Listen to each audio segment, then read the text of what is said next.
हीर उठ जाओ, कोई तुम्हारा इंतजार कर रहा है। वो जो गहरी नींद में सोई हुई थी, अपनी नर्स के अल्फाज पर उसकी आंखें झट से खुल गई।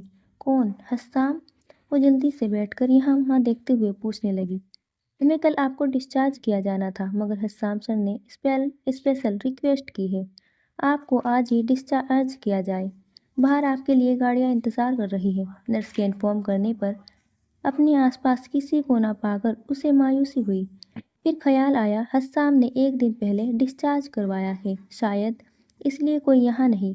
वो कपड़े बदलकर नजर हंटर को देखकर बाहर की जानिब बढ़ गई, जहाँ एक मर्सिडीज और साथ 3 जीपें उसका इंतजार कर रही थी। वे गाड़ी में बैठकर वजदान साहब के मेंशन में चली गई, जहाँ एक मुलाजमा उसे अपने साथ लिए ऊपर वाले फ्लोर पर 3rd रूम में ले गई, जहाँ एक ड्रेस और उसके साथ रेड रोज पड़ा हुआ था, जिसके नीचे एक चिट थी। प्लीज़ ये पहन लो, मेरी बम्बोला, मिस यू। उसने चिट पर लिखे अल्फाज कई मर्तबा मुस्कुराते हुए दोहराए। फिर उसने गुलाब की पत्तियों को अपने हाथ की पोरों से छुआ। उसके बाद वे उसे बेड पर रखकर वहाँ पड़ी ब्लैक फ्रॉक के साथ केपरी पकड़कर वॉशरूम में घुस गई, ताकि फ्रेश होकर तब्दील कर सके। कपड़े तब्दील करके ड्रेसिंग के सामने खड़े होकर वो लाइट सा रेडी होकर बालकनी में जाकर खड़ी थी, लेकिन हस्साम का अभी तक कोई नामो निशान नहीं था। वाओ, बहुत खूबसूरत लग रही हो। हस्साम, जो अभी रूम में दाखिल हुआ था, हीर को बालकोनी में खड़े देखा तो वो भी उसकी जानिब बढ़कर उसने हक करते हुए बोला, फाइनली आ गई मेरी याद, कहाँ थे इतने दिन। वो रुक पलट कर उसे देखते हुए बोली, बस मसरूफ था कुछ काम में, प्लीज़ मेरी जान, सॉरी। वो मासूमियत से अपने कान पकड़ता हुआ बोला, तो वो ना चाहते हुए भी मुस्कुराने लगी। मतलब माफ़ी मिल गई है? क्या करूँ, मेरा दिल बहुत बड़ा है। वो उसे तंग करते हुए बोली, तो वह हंसते हुए नीचे झुककर उसकी पेशानी पर अपने लब रख गया। फिर उसने साइड टेबल का दराज खोला और उसमें से एक बॉक्स निकाला। उसमें से ब्रेसलेट निकालकर हीर के बाजू में पहनाने लगा। मैं बहुत देर से तुम्हें ये पहनाना चाह रहा था, लेकिन हालात इजाज़त नहीं दे रहे थे। वो नरमी से बोला, ये बहुत ब्यूटीफुल है हस्साम। वो नीचे झुककर उसके ऊपर अपने लब रखते हुए बोली, तो हस्साम की मुस्कुराहट मजीद गहरी हो गई। हीर, तुम बिल्कुल चमकते हुए चांद की तरह हो, जिसने मेरी दुनिया में आकर उसे मजीद रोशन कर दिया है। वो उसे अपनी बाहों में भरता हुआ बोला, तो हीर की खुशी से गाल देखने लगे। तुम भी ऐसे ही बहुत स्पेशल हो, तुम्हारे बिना मैं अधूरी हूँ। तुम मुझे मुकम्मल करते हो हस्साम वल्दान, थैंक गॉड। वो भयानक वक्त गुजर गया है, अब मैं तुम्हारे साथ बगैर किसी खौफ के रह सकती हूँ। उसके सीने पर सर रखती हुई बोली, लेकिन हीर, हमारी ज़िंदगी खतरे और खौफ के गिर्द घूमती है। तुम ऐसा क्यों कह रहे हो? क्योंकि ये हकीकत है और तुम इस दुनिया के लिए नहीं बनी। हीर, तुम बहुत मासूम हो यार, ये दुनिया मासूमों के लिए नहीं है। हाँ तो मुझे फ़र्क नहीं पड़ता, तुम्हारे साथ मैं यहाँ रह लूँगी। वो कंधे उचकाते हुए बोली, लेकिन मुझे फ़र्क पड़ता है। पता है वे लम्हा मेरे लिए कितना खौफनाक था, जब तुम गाड़ी में मेरे बाजू में ही तकरीबन बेहोश हो गई थी। ये दुनिया तुम्हारे लिए नहीं है हीर, मैं चाहता हूँ। तुम क्या चाहते हो हस्साम, साफ साफ अल्फाज में कहो। तुम मुझे छोड़ना चाह रहे हो? वोट ने बस कह रहा था तुम, आई हेट यू। उसके अल्फाज मुकम्मल होने से पहले वो गुस्से से कहकर रूम से बाहर निकल गई, मगर वो उसका बाजू पकड़ गया। क्या बकवास कर रही हो? बात पूरी सुनी नहीं और ऐसे हाइपर हो रही हो। तुम तुम्हें क्या हो गया है? मुझे खौफ मारे जा रहा था कि तुम मुझे छोड़ दोगे, और तुम अभी वही कहने वाले हो। वो तकरीबन रोते हुए चिल्लाई, इस चीज़ से बेखबर के नीचे लोग मौजूद हैं, लेकिन तुमने मेरी बात मुकम्मल नहीं सुनी। मैं बस कह रहा था तुम पाकिस्तान चली जाओ। वाओ ग्रेट, इनडायरेक्टली कहा तो वही। वो तंज लहजे में बोली, फॉर गॉड सेक हीर। वो उसका हाथ छोड़कर अपने बालों में हाथ फेरने लगा। तुम मुझे पाकिस्तान भेज रहे हो क्योंकि तुम मुझे छोड़ रहे हो? वो जलती निगाहों से उसे देखते हुए पूछने लगी, ओ माय गॉड हीर, मैं सिर्फ तुम्हारी हिफाजत के लिए। ओह शट द हेल्प। मुझे इस हिफाजत के लफ्ज़ से ही नफ़रत हो गई है। इसी को इस्तेमाल करके मेरा बाप मुझे छोड़ गया था, और यही तुम कर रहे हो। वो दीवाना वार उसके सीने पर मुक्का मारते हुए चीखी, हीर, मर गई हीर। जाओ निकलो यहाँ से, नहीं ज़रूरत मुझे किसी की भी। उसके अल्फाज काटते हुए बोली, मेरी बात तो क्या बात, समझ आ गया मुझे। तुम भी मेरे बाप की तरह कायर हो। मेरी ज़िंदगी में 2 आदमी हैं, एक शोहर और दूसरा बाप। और मज़े की बात पता क्या है? दोनों ही बेहिस और बुज़दिल। खामोश। इससे पहले वो मजीद बोलती, हस्साम का हाथ हवा में उठा। कुछ भी बकवास करने से पहले सोच लिया करो किसके बारे में बोल रही हो। वे अपने उठे हुए हाथ को मुट्ठी की शक्ल में बंद करके जहरीले लहजे में बोला, हाँ तो झूठ क्या है इसमें। अभी वे आग बगोला होकर कह ही रही थी कि इसको तवज्जो सीढ़ी के पास खड़े रॉयल्स ने खींची, जो नासमझी से उन दोनों को ही देख रहे थे। हीर की निगाह एक वजूद से टकराई तो वो हस्साम के पास से गुजर कर जाकर उनके सामने खड़ी हो गई, जो सोफे के करीब खड़े फिक्रमंदी से उसे ही देख रहे थे। आप इतने बेहिस और बेरहम संगदिल क्यों हैं? वो सबकी उठती निगाहों को नज़रअंदाज करके जहांजेब साहब के सामने खड़े होकर उनकी आंखों में देखते हुए सवाल करने लगी। तो रॉयल्स और ब्लैक जो सब वहाँ इकट्ठे थे, बूढ़ों से लेकर बच्चों तक शदीद झटके से ये मंजर देखने लगे। तुम ऐसे बॉस से कैसे बात कर सकती हो? शारब ने गुस्से से कहा। हाँ हीर, मैं यहाँ किसी के बॉस से नहीं बल्कि अपने बाप से मुखातिब हूँ, इसलिए मेहरबानी होगी अगर ये कोई इसमें दखल अंदाजी ना करे। वो दलकी से बोली तो उसके अल्फाज पर सबके मुंह खुल गए। जिन्हें पता था वे खामोश रहे, जो इस बात से लाइल्म थे उनके चेहरे देखने के काबिल थे। हीर बेटा, नहीं हूँ मैं आपका बेटा, ये लब तो आप बोलना भी मत। वो गुस्से से बोली तो जहांजेब साहब ने तकलीफ से अपने लब भींचे। अगर आपका बेटा होती तो आप ये सब कुछ न करते मेरे साथ, जो आप 19 साल से करते हैं। आपने मुझे बाप की शफकत और मोहब्बत से महरूम रखा। आपके होते हुए भी मैंने यतीम वाली ज़िंदगी गुजारी। आपको तरस नहीं आया मुझ पर? ये अल्फाज कहते हुए उसकी आंखें भर गई तो जहांजेब साहब ने उसे अपनी बाहों में समेटना चाहा, मगर वो फुर्ती से उनसे दूर हो गई तो वे अजियत से अपनी आंखें बंद कर गई। हीर उन्होंने सुरखोती आंखों से उसे देखते हुए पुकारा, 3 साल बाबा, मैं 3 साल की थी जब आप मुझे छोड़कर चले गए। मैंने हर दिन हर रात दरवाजे पर खड़े होकर आपका इंतज़ार किया है। आप अब आओगे, आप कब आओगे? मगर आप कभी नहीं आए। ये कहते हुए वो शिद्दत से रो दी तो उसके लहजे और अल्फाज में दर्द महसूस करके पास खड़े सब उसे तकलीफ से देखने लगे। आइमा बेगम ने आगे बढ़कर उसे अपने सीने में भींचना चाहा, मगर हुरिया बेगम ने उसे कंधे पर हाथ रखकर रोक गई, क्योंकि वो चाहती थी इतने सालों से बाप बेटे के रिश्ते में जो गवाह है वो बाहर निकल जाए। कहते हैं बेटे माँ के लाडले होते हैं और बेटियाँ बाप की शहजादियाँ उसका सुकून होती है। क्या मैं आपकी शहजादी बेटी नहीं थी, जो आपने मुझे यूँ खुद से बेगाना कर दिया? क्या आपको मेरा वजूद पसंद नहीं था? अगर पसंद नहीं था आप मुझे बताते, मैं आपके कहे के मुताबिक ढल जाती, लेकिन आप मेरे साथ यूं तो ना करते। मेरे पास तो माँ भी नहीं थी, सिर्फ आप ही थे और आप ही। ये कहते हुए उसकी आंखें रवाने से बरसने लगी। जहांजेब साहब उस तक पहुंचना चाह रहे थे, मगर वे फासला उनके और अपने दरमियान बनाती जा रही थी। हस्साम का बस नहीं चल रहा था वो उसे सबसे छुपाकर दूर ले जाए। हीर, मैंने उस वक्त जो किया वो सब ठीक था। उस वक्त मैं तुम्हें अपने साथ नहीं रख सकता था, क्योंकि आप अंडरवर्ल्ड के बादशाह बन रहे थे। तब आपके लिए माफिया दहशत कर दी है और जुल्म परस्ती की ज़िंदगी अपनी बेटी से बढ़कर थी। वो उनके अल्फाज काटकर आग बगोला होती हुई बोली तो सब ने नासमझी से उसकी तरफ देखा। हीर, तुम ये क्या कह रही हो? आजकल तुमने कल भी यही कहा था। हस्साम माफिया की ड्यूटी दे रहा होगा। इशाल, जो तब से अपने दोस्त के दुख में दुखी थी, उसके अल्फाज पढ़ना चाहते हुए भी बोल पड़ी। हाँ, तो जो असलियत है वही बोलूँगी ना। अब नए अल्फाज तो आज़ाद नहीं होंगे। दहशत गर्दों के लिए दहशत गर्द ना बोलूँ तो और क्या बोलूँ? वो जहरीले लहजे में बोली। लेकिन हीर, क्या हीर? वो इशाल के अल्फाज काटती हुई बोली, ये आला मेंशन बिजनेस जायदाद मासूम लोगों को लूट कर उनका कत्ल करके बनाए गए हैं। क्या इनमें रहते हुए घुटन नहीं होती? जमीर मलामत नहीं करता? वो जहांजेब साहब की तरफ देखते हुए सुलगते लहजे में पूछने लगी। हीर, तुम ज़्यादा बोल, शर्म आनी चाहिए आपको। 4 पैसों और सस्ती शोहरत के नाम पर इतना घटिया काम करते हुए, लोगों के घर उजाड़ते हुए आपको तकलीफ़ नहीं होती? ओह, आप जैसे बेहिस लोगों को कहाँ दर्द होता है, जो नस्लें तबाह करने की आदी हो। उनके लिए तो अपनी सगी औलाद को भी छोड़ना मामूली सी बात है।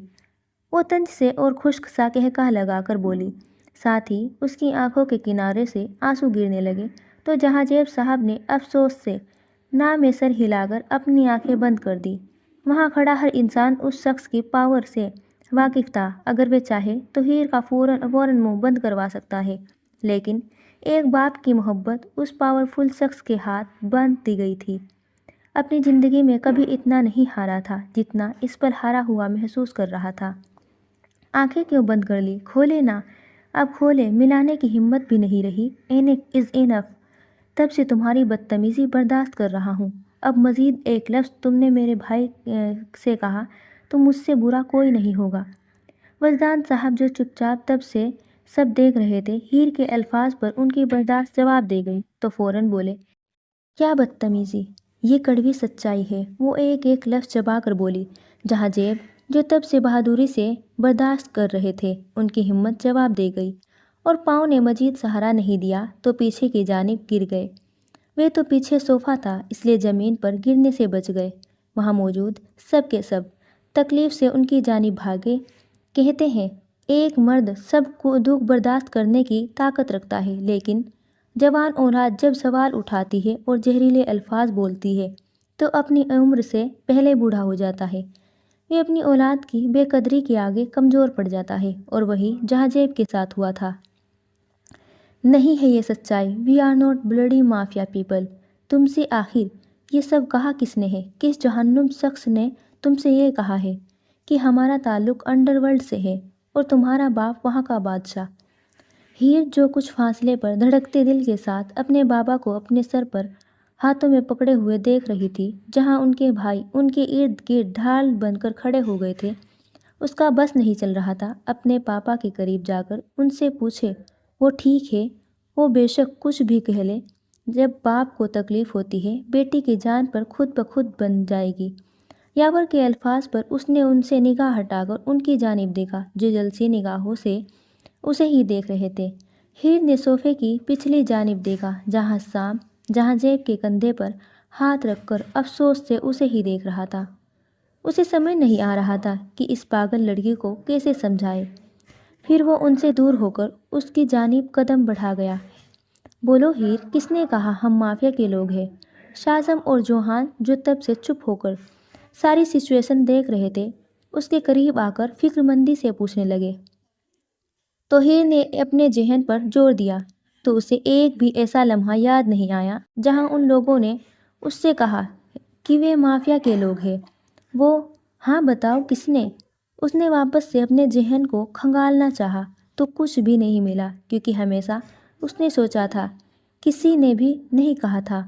हस्साम को बर्नार्डो के रूप में देखा, फिर किडनैपिंग, फिर अडॉप्टिंग, जहांजेब का वहाँ रहने के लिए ब्लैकमेल करना, लेकिन इस दौरान किसी ने भी उसे नहीं कहा था कि वे लोग माफिया से हैं। ओह, तो फिर तुम लोग क्या हो? हस्साम ने मेरी किडनैपिंग की थी, फिर प्लेन में डायमंड चोरी किए, ब्राज़ील में वॉच चुराई थी, फिर न्यूयॉर्क में डायरेक्ट ट्रेनिंग, और फिर एक और मिशन, और वहाँ से भी डेटा चोरी किया था। मतलब आप लोग चोर हो? वो मासूम से पूछने लगी तो उस खतरनाक सूरत हाल पर भी ना चाहते हुए भी सबके लब हल्के से मुस्कुराए। नहीं, कुछ खुदा का खौफ करो, हम द रॉयल्स हैं, हमें चोरी करने क्यों पड़ेगी?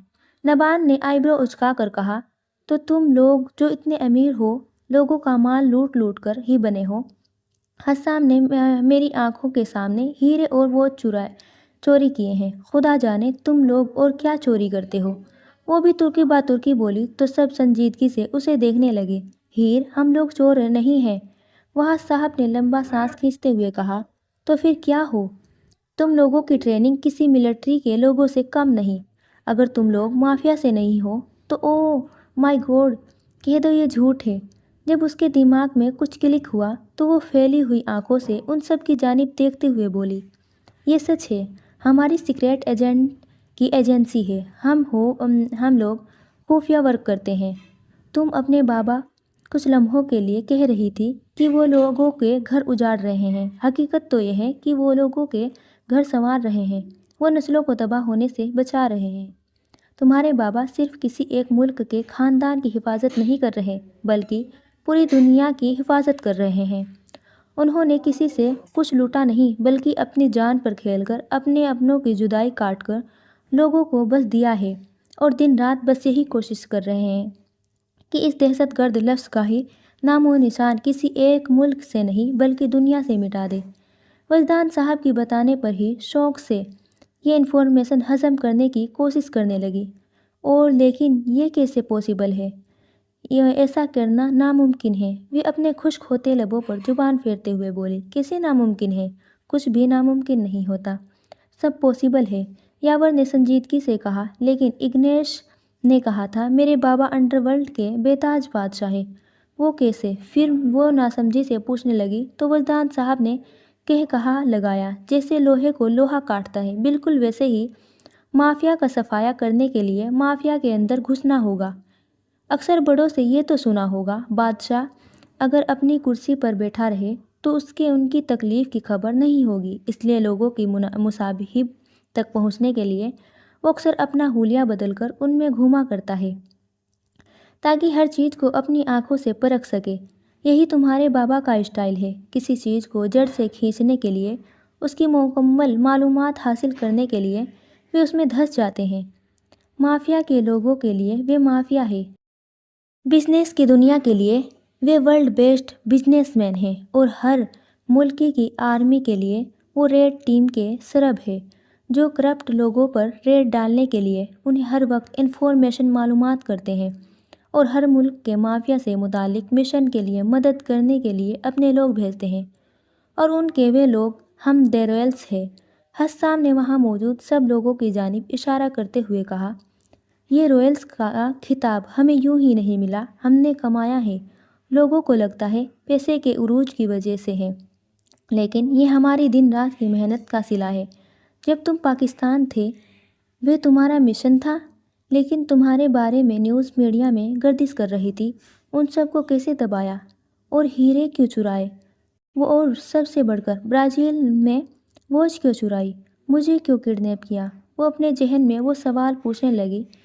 ہاں، مشن پر تھا، اور میں نے جان بوجھ کر برنارڈو کا حلیہ تیار کیا ہوا تھا، جو کہ میں نہیں ہوں۔ تم میڈیا کے اسٹوڈنٹ ہو، تم نے برنارڈو کے بارے میں کیا سنا ہوا ہے؟ وہ 50 سال کا ہے، اس کا تعلق اٹلی سے ہے اور وہاں کا ڈون ہے۔ وہ نرمی سے بولی، ایگزیکٹلی، جو کہ میں دور دور تک نہیں ہوں۔ میں رضا برنارڈو، جو کہ اٹلی کا ڈون تھا، جس کا رائٹ ہینڈ ارحم تھا، ارحم کی موت کے بعد اس کے کیس کو میں نے ہینڈل کیا، تو مجھے پتہ چلا کہ ایک پاکستانی آفیسر ہاتھ منہ دھو کر اس کیس کے پیچھے پڑا ہوا تھا جس کی اس دوران موت ہو گئی، تو میں پاکستان جیل میں رہ کر کچھ انفارمیشن ڈھونڈنا چاہ رہا تھا۔ اکثر جیل میں خبری لوگ زیادہ ہوتے ہیں، اتنی انفارمیشن آپ کو باہر رہ کر نہیں ملے گی جتنی اندر رہ کر مل جائے گی۔ میں بس پاکستان کے مکمل کرپٹ لوگوں کی حالت جاننے کے لیے سینٹرل جیل میں تھا، لیکن رضا برنارڈو ہی کیوں؟ بتایا تو ہے، پاکستانی آفیسر نے اس پر کافی محنت کی تھی، اس لیے اس کا استعمال کیا ہے۔ ویسے بھی اسے ہماری ریڈ ٹیم نے اٹلی کی آرمی کی مدد سے گرفتار کروا دیا تھا، اس سے اس کا نام استعمال کرنے میں پرابلم نہیں تھی۔ اوکے، لیکن تم پاکستان کی حالت کیوں جاننا چاہ رہے تھے؟ کیونکہ میں پاکستانی آفیشیل ایجنٹ ہوں، میرے پاپا کا تعلق پاکستان سے تھا، اس لیے میں اسپیشلی پاکستان کے لیے کچھ کرنا چاہ رہا تھا، تو میں نے پاکستانی آرمی چوز کی۔ تو کوئی انفارمیشن ملی؟ ہاں، جس سے ہم لوگوں نے ہیرے چرائے تھے، وہ ڈائمنڈ کی اسمگلنگ کر رہا تھا، تم نے نوٹ کیا ہوگا۔ میں نے ایک فائل بھی نکالی تھی، اس فائل میں ہیرے کے کوڈز موجود تھے، اس کے ذریعے ہم لوگ اصل ڈائمنڈ اسمگلنگ ڈیلر تک پہنچ سکتے تھے، بس وہی چرا کر میں نے انفارمیشن اپنی پاکستانی ٹیم کو دی تھی۔ وہ مشن میں نے پاکستان سیکرٹ ایجنٹ کے طور پر مکمل کیا تھا۔ اوہ، تو مجھے پورا ہفتہ جیل میں کیوں بلوایا، اوپر سے فوٹوز کیوں چلوا دی؟ تمہیں دیکھ کر دن اچھا گزر جاتا تھا، تم پہلی نظر میں ہی مجھے بھا گئی تھی۔ مجھے پتا تھا میں نے ایک ہفتے بعد وہاں سے چلے جانا ہے، اس لیے تمہیں بھی ڈیلی بلوا لیا۔ اس کے الفاظ پر ہیر کے گالوں پر سرخی بکھری تھی۔ جہاں جیب صاحب، جو تب سے اس خاموشی سے سن رہے تھے حسام کے الفاظ پر، انہوں نے اسے گھورا تو مسکراتے ہوئے اپنے ہاتھ سرنڈر کر گیا۔ اور یار، رہی بات فوٹیج کی، وہ کسی بیوقوف نے وہاں ریکارڈ کر کے میڈیا کو دے دی جب میں وہاں سے فرار ہوا، اور تم نے اس فوٹیج پر ایک بار غور کی، تمہارا اور میرا چہرہ واضح نہیں تھا۔ پولیس نے تمہارے خلاف مجبوری کے طور پر ایکشن لیا، کیونکہ یہ خبر آگ کی طرح پھیل گئی تھی۔ क्योंकि तुम्हारी इन्फॉर्मेशन बाहर सिपाही के रिकॉर्ड में मौजूद थी। पहले तो मैंने सोचा ऐसे ही चला जाऊं, फिर सोचा तुम्हें रेस्क्यू कर लूं। जब मैं तुम्हें पुलिस गाड़ी में लेकर निकला तो एक बार मैंने तुम्हें छोड़ दिया था। फिर बॉस ने कॉल करके ऑर्डर्स जारी किए, तुम्हारे साथ जो लड़की है उसे ले आओ। उनके अल्फाज में मैं पहली बार हुक्म के साथ घबराहट भी थी। मुझे अजीब सा लगा, एहसास हुआ कुछ गड़बड़ है। खैर, अब पता चला वे गड़बड़ असल में क्या थी। वो जहांजेब की जानिब देखते हुए बोला, जाहिर सी बात है, उनकी बेटी मुश्किल में थी, उनके अल्फाज से परेशानी तो होगी। बाद में बहुत से पाकिस्तानी आर्मी से रब्ता करके उनसे कहा कि वो अपनी मीडिया में न्यूज़ की पाकिस्तानियों ने रज़ा बर्नार्डो को पकड़कर इटली की फ़ौज के हवाले कर दिया है, क्योंकि असल मुजरिम वो उनका ही था। सो सज़ा देना उनकी आर्मी का ही हक है और लड़की मासूम है। बस फिर चीफ की ये स्टेटमेंट सेकंड में सोशल मीडिया में वायरल हो गई और लोग तुम्हें और मुझे भूल गए। वैसे भी यार, पाकिस्तानी फ़ौज की बात हो रही है जो दुनिया की बेस्ट फ़ौजों में से एक है। उसकी आंखों के सामने दुश्मन कैसे बचकर जा सकता है? वो आखिर में आईब्रो उचकाते हुए बोला, ब्राज़ील में भी रेड टीम ने वहाँ के डॉन एंथोनियो को पकड़वाया था। इशाल के बाबा उस मिशन के सरबराह थे। उसको मदद की ज़रूरत थी, इसलिए मैं न्यूयॉर्क जाने की बजाय तुम्हारे साथ ब्राज़ील चला गया। वहाँ मैंने रेड टीम को मेंबर होने के तौर पर मिशन कर रहा था। घड़ी चोरी करना महज एक बहाना था। असल मकसद एंथोनियो को रंगे हाथों आर्मी के हाथों पकड़वाना था। तुमने अगर ध्यान दिया हो तो वहाँ पुलिस आई थी, वे बस इसी सिलसिले में आई थी। और उस मिशन के दौरान बॉस की जानिब से हुक्म था कि देखा जाए तुम इमोशनली और मेंटली कितनी स्ट्रोंग हो। बस इसीलिए तुम्हारे साथ काफ़ी सख्ती की गई। यही वजह थी इशाल के बाबा ने तुम्हें रखेल वाले कमेंट पास किए था, जिसका तुमने काफ़ी अच्छे से सामना किया था। तुमने जितने सवाल किए मैंने तुम्हें सब बता दिए, बाकी के जवाबात तुम्हें बाबा दे सकते हैं। हस्साम संजीदगी से कहकर जहांजेब की जानिब देखने लगा तो हीर ने भी अपने बाबा की जानिब देखा, जो फिक्रमंदी से उसे ही देख रहे थे। बाबा, आप सारी दुनिया के मुहाफिज अपनी बेटी को क्यों छोड़ दिया? देखे ना, आपने आसपास सब अपने बच्चों के साथ थे। आपको कभी मेरी याद नहीं आई? आपका दिल नहीं किया मुझसे मिलने को, मुझसे बातें करने को, मुझे जमाने की ऊंच नीच सिखाने को? पता है मैं कितनी रातें रो रो कर आपको याद करके गुजारी है। आपने क्यों किया मेरे साथ ऐसा? वो छोटे छोटे कदम उठाकर उनके करीब जाकर पूछने लगी तो वो खड़े होकर उसे अपने गले से लगा गए। तो वो शिद्दत से रो दी। ठीक है, आप दुनिया के लिए हीरो हो, लेकिन बाबा मुझे भी तो ज़रूरत थी। मुझे क्यों छोड़ दिया? मेरे पास तो मामा भी नहीं थी। उसके सिसकते हुए पूछने पर जहांजेब साहब की आंखों से आंसू बहकर उनके गालों में गिरने लगे। मैं चाहता था तुम्हें हर पल अपने सीने से लगा कर रखूं, लेकिन बेटा मैं मजबूर था। तुम्हारी माँ की मौत उसी दहशतगर्दी के हाथों हुई थी। तुम साल भर की थी जब तुम्हारी मामा एक दिन कुछ मुलाजमाओं के साथ शॉपिंग करने गई। वहाँ मार्केट में ब्लास्ट हो गया, जिसमें तुम्हारी मामा की वफात हो गई। मुझे तुम्हारी मामा से बहुत मोहब्बत थी। मोहब्बत क्या है, इश्क था। उसकी मौत सुकून से जीने नहीं दे रही थी। 2 साल बाद मैं सब छोड़ छाड़ कर अपनी मंजिल की जानिब बढ़ गया।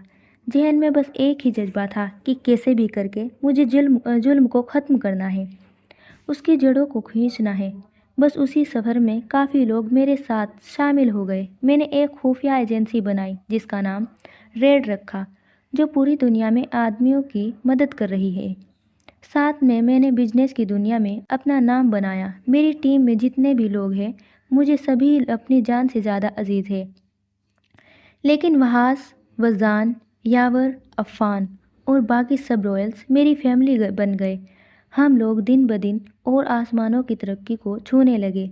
इस दौरान मैंने तुम्हें अपने पास इसलिए नहीं बुलाया और ना तुमसे रब्ता किया क्योंकि मैं लोगों को अपनी कमज़ोरी नहीं बताना चाहता था। मैं तुम्हारी माँ की तरह तुम्हें भी जुल्म का निशाना बनते हुए नहीं देख सकता था। जानती हो ना, इंसान जब बहुत ऊंचाइयों पर होता है, ये जालिम समाज उसके ख़ानदान को ही टारगेट बनाते हैं। उन्होंने कहकर हीर की आंखों से आंसू छूने जो मुसलसल बह रहे थे। मैंने जब जब तुम्हें अपनी फैमिली में शामिल करने का सोचा, कुछ फैमिली वाले ही हाथ से अपने नज़रों के सामने देखे। जैसे वजदान की फैमिली को टारगेट किया गया तो हुरिया 8 साल कोमा में रही। उनकी बेटी की वफ़ात हुई। ऐसे ही वहाज की बेटी को टारगेट करके उसको कत्ल कर दिया गया। उनके अल्फाज में वहाँ मौजूद सब लोगों के जख्म ताज़ा हो गए। सबकी आंखें नम होने लगी। हीर, मैं डरता था मेरे पास होने से तुम्हारी जानी नुकसान ना हो जाए। यही वजह थे मैंने तुम्हें खुद से दूर कर दिया। अगर मैं तुम्हें अपने पास रखता तो उस मैंशन की 4 दीवार में कैद रखता। मेरा दिल हर वक्त तुम्हें लेकर डरता रहता। यही वजह थी मैंने तुम्हें पाकिस्तान में तुम्हारी मासूमियत भरी ज़िंदगी जीने दी। मैं तुम्हारी किसी भी चीज़ से बेखबर नहीं था। मैं चाहता था तुम अपनी लाइफ में ये स्टेज सुकून से जी लो, क्योंकि तुम्हारी ग्रेजुएशन के बाद मुझे तुम्हें अपने पास बुलवाना ही बुलवाना था। मुझे पता था तुम इतनी जल्दी मुझे एक्सेप्ट नहीं कर पाओगी, इसलिए वहाज को तुम्हें अडॉप्ट करने का मशवरा दिया ताकि तुम भी यहाँ आकर बाकी बच्चों के साथ ट्रेनिंग ले सको। हीर, मैंने तुम्हें इतने अरसे खुद से दूर रखा। मुझे उस पर कोई पछतावा नहीं है। हर बाप चाहता है उसकी औलाद महफूज रहे, बेशक वे फिर साथ रहे या फिर दूर रहकर। देखो, तुम मेरे पास आई हो, मेरे बेस्ट आदमियों ने तुम्हें ट्रेनिंग दी, लेकिन तुम फिर भी जख्मी हो गई। बात तुम्हारी जान पर आ गई। ये कहते हुए वो रो पड़े। तो हीर ने अपना चेहरा ऊपर उठाकर उनकी आंखों से आंसू साफ किए। बाबा, आई लव यू, वो मोहब्बत से बोली। जिस बाप ने उसकी हिफाजत के लिए इतना सहा हो, वे भला ऐसे बाप से नाराज कैसे रह सकती थी। आई लव यू टू बाबा की जान, वो नम आंखों से मुस्कुराते हुए उसकी पेशानी चूमते हुए बोले। बाबा, ये सब इतने मजबूत और बाहौसला है क्योंकि इनके हर कदम पर आप उनके साथ थे। इसलिए ये सब दी रॉयल्स बन गए, लेकिन मेरे पास आप नहीं थे, इसलिए इतनी ट्रेनिंग के बावजूद खुद पर वो भरोसा आया ही नहीं। प्लीज़ बाबा, इस बार मेरी ट्रेनिंग आप करो। वैसे भी जो कदम बाप चलना सिखा दे, दुनिया की कोई ताकत उससे गिरा नहीं सकती। इस बार मेरा आप साथ दें प्लीज़, जैसे आपने सबका दिया है। वे उनके चेहरे को चूमते हुए इल्तजा करने लगी। तो सब नम आंखों से मुस्कुरा दिए। ओके, लेकिन इस दौरान तुम्हें सब कट ऑफ होकर सिर्फ मेरे पास रहना होगा। वे आईब्रो उचकाकर बोले। कितना अरसा? हीर से पहले हस्साम ने सवाल किया। भाई, वे कैसे उसके बगैर रहेगा? वो उसके अल्फाज तो वैसे ही पत्थर की लकीर होते हैं। 2 साल वोट कभी नहीं। हस्साम ने एहतजाज किया तो उसकी हालत देखकर सब अपनी हंसी दबाने की कोशिश करने लगे। तुम मुझ पर सवाल कर रहे हो मिस्टर हस्साम? उन्होंने अपने पहले स्टाइल में आते हुए पूछा। तो हस्साम ने अपना थूक निगला। सर, जो भी है, लेकिन ये बहुत अरसा है, वो मुंह बनाता हुआ बोला। बाबा, इसकी ना सुने, ये तो वैसे ही मुझे पाकिस्तान भेज रहा था। देखना, मुझे मेरे बाबा ट्रेनिंग देंगे तो तुम्हें बताऊंगी हस्साम वजदान, मैं इस दुनिया के लिए कितनी मासूम हूँ। जिन्होंने मेरी मामा को छीना है वो कितने घर बर्बाद कर रहे हैं। उनके लिए जंगली शेरनी ना बनी तो मेरा नाम हीर रॉयल नहीं। उसने एतमाद से कहा तो जहाजेब साहब ने खुश होकर उसकी पेशानी को चूम लिया, क्योंकि वो पोलाइट की जगह रॉयल इस्तेमाल कर रही थी, जो कि उनके लिए बहुत मायने रखता था। यार, तुमने पूरी बात नहीं सुनी। मैं कह रहा था तुम्हारी हिफाजत के लिए कुछ अरसा तुम और मैं दोनों ही वहाँ जाते हैं। प्री की तब से सुनाई जा रही हो। मैंने भी जाना था तुम्हारे साथ, इसी वजह से इन सबको यहाँ बुलाया था कि गुड बाय कहकर चलते हैं, लेकिन तुम, वो मुंह बनाता हुआ बोला। तो सब का कह कहा हवा में गूंजा। लेकिन अब तुम अकेले जाओ और जाकर अपने फ़राइज़ से अंजाम दो, और इनाम के तौर पर दूसरे साल के लास्ट में मैं हीर को तुम्हारे साथ रुखसत कर दूंगा, अगर आयमा को कोई एतराज़ ना हो तो। जहांजेब साहब ने आखिरी अल्फाज आयमा की जानिब देखते हुए कहे, क्योंकि बेशक वो अडॉप्टेड माँ थी, लेकिन उन्होंने माँ का हक निभाया था। नहीं, मुझे कोई एतराज़ नहीं है। वो हीर के करीब आकर उसके सर पर प्यार देती हुई नम आंखों से बोली। तो हीर ने अपने बाबा के गले लगे ही आगे बढ़कर उनके रुखसार पर अपने लब रख दिए। वे अभी अपने बाबा से अलग नहीं होनी चाहती थी, क्योंकि बहुत अरसे बाद ने उनसे मिली थी। वे इस मोहब्बत को तरसते आई थी। लेकिन सर, बाकी सब तो ठीक है, लेकिन आपने हीर का मुझसे निकाह क्यों करवाया? हस्साम ने सवाली नज़रों से उन्हें देखते हुए पूछा। तो जो लोग इस खबर से अनजान थे वे शौक से उन दोनों को देखने लगे, क्योंकि हम जिस दुनिया में काम करते हैं, ज़िंदगी मौत का कोई भरोसा नहीं। میں اپنے علاوہ ہیر کو ایک مضبوط سہارا دینا چاہتا تھا جو تمہارے علاوہ کوئی ہو ہی نہیں سکتا تھا۔ وہ سکون سے بولے، اللہ آپ کو بہت زیادہ لمبی اور صحت تندرستی والی زندگی دے، آمین۔ وہ ان کے گرد اپنے ہزار تنگ کرتے ہوئے بولی، ایک سوال اور، پلیز پلیز۔ جب سب پاس پڑے صوفے پر بیٹھ گئے تو ہیر جلدی سے اٹھ کر پوچھنے لگی، ریڈ ٹیم کے بارے میں لوگ کیوں نہیں جانتے؟ مطلب سب آرمی کے لوگ تم لوگوں کو جانتے ہیں، تو تم لوگوں کی شناخت باہر کیوں نہیں آئی؟ ان لوگوں کے پاس ہماری کوئی شناخت نہیں ہے، ہم ماسک پہن کر ملاقات کرتے ہیں۔ تم نے نوٹ کیا ہو تو جب سب مشن پر تھے انہوں نے ماسک پہنا ہوا تھا، اس لیے وہ لوگ ہمیں صرف ریڈ نام سے جانتے ہیں، ہماری ان کے پاس یہی پہچان ہے۔ حاجق نے کندھے اچکاتے ہوئے کہا، اوکے، یہ لو ریڈ کا مطلب کیا ہے؟ میرا مطلب کس ورڈ پر اسٹینڈ کرتا ہے؟ Red means rare, extremely dangerous, Ashal نے لب چباتے ہوئے کہا، جو کہ ہم رائلز ہیں۔ حاجق نے پرجوش لہجے میں کہا، تبھی کچھ ملازمائیں وہاں اسنیکس وغیرہ کا ارینج کرنے لگی۔